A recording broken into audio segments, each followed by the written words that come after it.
Ladies and gentlemen, we are going straight into this, and here's the plan. There isn't any fuel in here right now. I was going to drain it, but it turns out there's nothing in there in the first place. This is the two-stroke fluid we need, 40-to-1 mixture. I bought this at the store last summer, so it should be okay now. Is that it wasn't cheap, and I'm not going to buy any new stuff just for this. We also have some highly explosive stuff. I'm not going to tell you what this is, but it's highly explosive. And we're probably going to spray it in there first just to make sure that it starts. So this blows up if it lights on fire. This is the last video I ever do. Yeah. Okie doke, so we took off the back thing so that we could take off the air filter and probably the muffler so that when we spray the explosive stuff in it, it'll have as much oxygen to blow up as possible.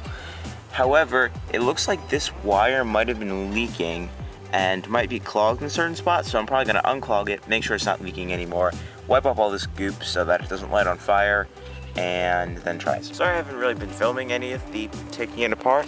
I don't really think you guys would be overly interested. I took off this thingy, which was like right here on the back. I took this thingy off, which is right here on the back.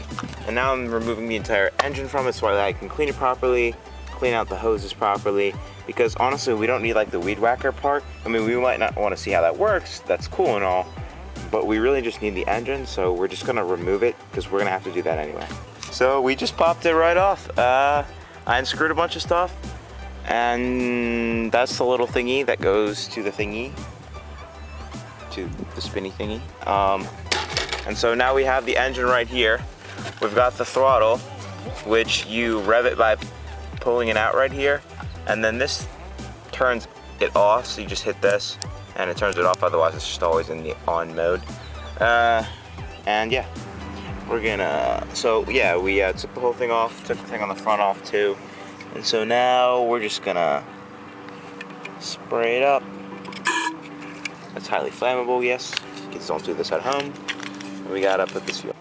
So we put just enough fluid in here, and we're really hoping that this is gonna work because put a lot of time into this. All right, here we go. I don't know how to do this. It was leaking gas. Where? All right, inject a little bit of fuel.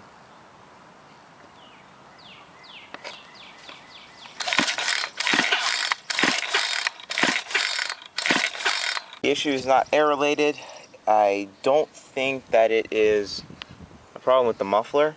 I mean, I'll take a little bit off of the muffler just to try, but I have a feeling it has something to do with the spark plug and the fuel line because that was leaking. Ladies and gentlemen, we have reached that pinnacle point of the vlog where we have removed the spark plug, and it looks like this. If you like your spark plugs crispy, drop me a smash that like button and I'll send it to one of you guys for free, I guess. So we're probably going to have to replace the spark plug, which I can either A, take it off my lawnmower, which is not probably a good idea. B, I could take it off our rototiller, which is also not a good idea. And C, I could go buy one, which is also not a bad idea, but it's going to take a while. This really wasn't supposed to be a YouTube video about engineering, but here, grab the screwdriver, show 'em. When you press down on that, that's actually the cylinder. So the thing, this little spinny thing right here, actually rotates some. Push it down farther. Yeah, so it actually moves. So we have finished up taking this off.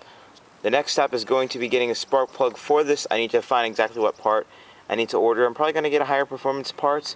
We're going to roll the Viper over here, unscrew the seat, and see if this will fit through how it is. So here's the engine, and here is the inside. I don't know about you guys, but I don't see that really happening without some serious divine intervention and possibly sawing off this piece of plastic right here, which I've done more ridiculous things, so that's probably going to end up happening. So we figured out the electrical thing. Here's the one, there's one 550 series battery in here, and it's going through this thing into the wheel, which is probably not going to be the most powerful thing. So what we need to do, there's actually a ton of space right up in here. So my idea is maybe we cut this out like around here everywhere that we can, that the seat is not on.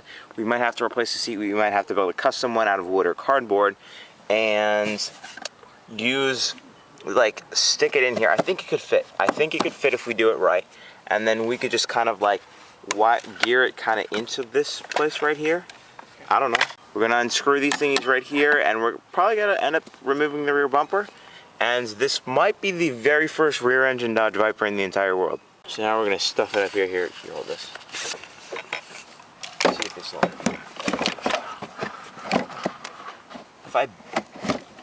Honestly, by the time that I cut it out, it'll be able to easily fit in here. If we could remove, just simply like remove this part right here, we could easily just stuff it in there. Okay guys, so I took the tire off so that I could get to some screws that are in here, specifically this screw here, so we could take off the rear bumper so that we could get a good idea of where exactly we're going to mount the engine. And well, the engine kind of came off with the wheel, so yeah. I mean, I'm sure there is definitely a way that I can just put this back on here. And I'm pretty sure I just lost that way. It's that little thingy right there. Anyway, so we kind of just pulled this whole thing out right here. And we're gonna have to think of some other idea. But first, we're gonna whack him with this. Will you do the honors? Delete the bumper. Ta-da! Alright. I like the back of the Viper. Look at this. Yeah, it looks sick. Alright, Bazinger. We're definitely making progress, don't get me wrong, but this is getting more and more complicated as we go along. So I had originally sort of thought that, well, that it had been connected, so therefore there was a gear, and you know that motor ran to the gear in the center of it, in which we could just simply hook up this two-stroke engine to, and it would spin both of them. I realized that that is like a fixed differential, and that would not exactly work super great. It would probably tear up these tires, but I wasn't really thinking of that too much. But now at this point, this thing just rolls around when I'm keeping my hand straight on this. So we're gonna have to find some way of securing it to this bar, and then find some way of getting a gear onto this bar. How we're going to do that, I do not know, but you guys can just trust me on this one. It will be interesting. We got good news, boys. It fits. Not only that, but this little spinny thingy is on the same side that the electric motor was on in the first place. So we're probably just gonna start out by using the electric motor's gearing and then just kind of hook it up to the true stroke. I realize that will shred the gearing. We will get different gears. We will get faster, better, higher speed gears. But first we need to make sure, we need to get that spark plug, get the two-stroke started, get a mounting for this frame right here. We're probably gonna wanna like put some sort of bar like on the bottom, like on the chassis down below here, because obviously it would flex a lot and it wouldn't really be able to support the weight. All that is coming to a vlog near you, so yeah, you guys are going to want to stay tuned. As always, I hope you guys enjoyed today's video with slightly improved content. Trust me guys, it's gonna get there sometime soon. So yeah, as always, I hope you guys enjoyed today's video. If you did, make sure to smash that like button for us. And just like that, I hope to see you guys in the next build video.